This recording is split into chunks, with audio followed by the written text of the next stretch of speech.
हैरानी की बात है कि एक लोकसभा सांसद जिसके पास 17 विधानसभा होती हैं और लोगों ने उसे चुनकर भेजा होता है, अगर वो आपदा के समय में अपने इलाके में आती हैं तो ऐसे अजीबोगरीब बयान वहां जारी कर कर बड़ी हैरानी की बात है।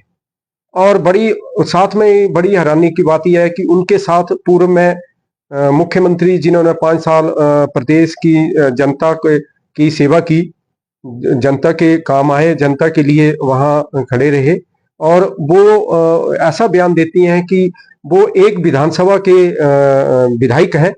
तो ऐसे से एमपी को अगर आप लोकसभा भेजेंगे और उनसे आप क्या उम्मीद लगाकर बैठेंगे, जनता क्या उम्मीद लगाकर बैठेगी कि मेरे पास ना तो फंड होता है, ना तो मेरे पास कोई कैबिनेट रैंक होता है। तो अगर ऐसा सेवक जनता चुनकर भेजेगी, ऐसे लोग चुनकर भेजेगी, तो मैं तो नहीं सोचता हूं कि वो जनता के लिए काम आएंगे या जनता की सेवा के लिए काम आएंगे। वो सिर्फ इसलिए आते हैं, वोट लेकर चले जाते हैं, हिमाचल की भोली भाली जनता को ठग कर वो चले जाते हैं और ना तो वो बाद में दर्शन देते हैं। अब ऐसी आपदा की घड़ी में वो यहाँ पे आती है, गॉगल लगाकर आती है, साथ में हांसी के जोर जोर ठाके वो यहाँ पे लगाती है। उसको किसी तरह का दर्द नहीं है, किसी तरह का ऐसा एहसास नहीं हुआ कि हिमाचल के ऊपर इतनी बड़ी आपदा आ गई है। पूरी मंडी, पूरी लोकसभा क्षेत्र जो है उनका वो त्राई त्राई कर रहा है। लोग जो है वो बेघर हो गए हैं, कई पूरे के पूरे घर उजड़ गए हैं, कई कई पूरे का पूरा परिवार जो है वो उस आपदा में बह गया है, लेकिन उसे 1% भी जो है वो ऐसा दर्द नहीं है। इस फैसले से जो है वो भाजपा की केंद्र सरकार का दोहरा चेहरा जो है वो सामने आया है।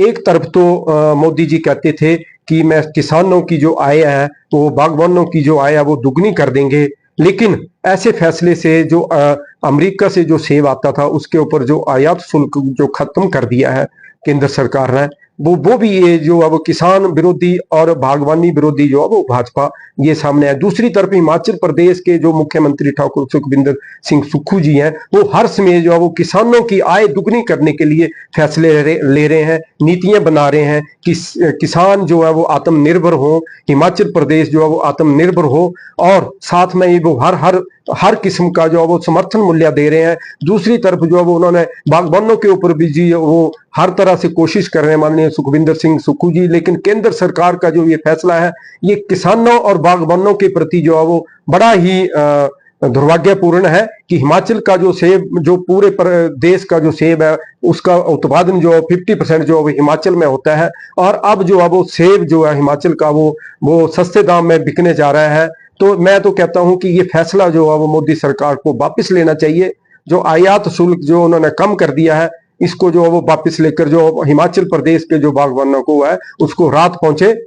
तो नहीं तो हम जो लोग बागवानों जो भी बागवानों के साथ हम खड़े रहेंगे, और ऐसी नई नौबत आ गई तो हम जो है वो धरने प्रदर्शन भी करेंगे जब तक माननीय प्रधानमंत्री जी ने इस फैसले को जो है वो वापस नहीं लिया। कहता हूं कि दोबारा जो है वो चुनकर नहीं भेजना चाहिए, जिस ऐसी सोच जो है वो जनता के प्रति लोग रखते हैं। और दूसरी बात मैं और पूछना चाहता हूं कि हिमाचल प्रदेश के 4 लोकसभा क्षेत्र के चारों एमपी जो है वो प्रदेश की जनता ने भाजपा के चुनकर भेजे हैं। वो एमपी बताएं कि उन्होंने प्रदेश के लिए आपदा की घड़ी में क्या काम किया। दूसरी बात है, मैं पूछना चाहता हूं, यहाँ के लोकसभा सांसद हैं अनुराग ठाकुर जी भी, उनका भी एक लोकसभा क्षेत्र में विधानसभा क्षेत्र आता है धर्मपुर। मैं उनसे भी पूछना चाहता हूं कि वो धर्मपुर में इस आपदा की घड़ी में कितनी बार गए, कितनी बार जो है वो धर्मपुर के लोगों के साथ खड़े रहे, उनके दर्द को उन्होंने सुना, जो उन बेघर लोगों की जो आवाज थी उसको सुना, वो कितनी बार जो उनकी सहायता के लिए वहां खड़े हुए। ये बात भी मैं माननीय लोकसभा सांसद अनुराग जी से भी पूछना चाहता हूं।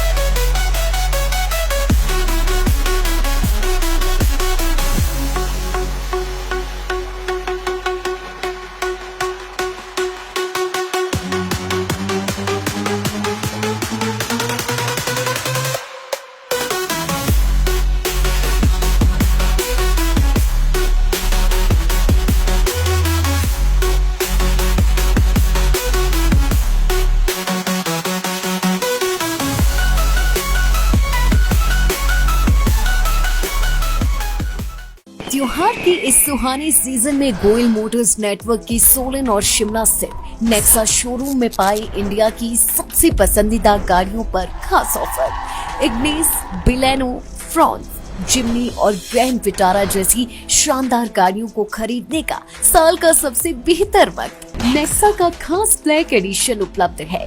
सभी तरह की गाड़ियों से एक्सचेंज और अपग्रेड ऑफर भी। तो देर किस बात की, आज ही सोलन या शिमला में गोयल मोटर्स के नेक्सा शोरूम में पधारे और पाएं कार खरीदारी का एक कभी ना भूलने वाला सुखद अनुभव।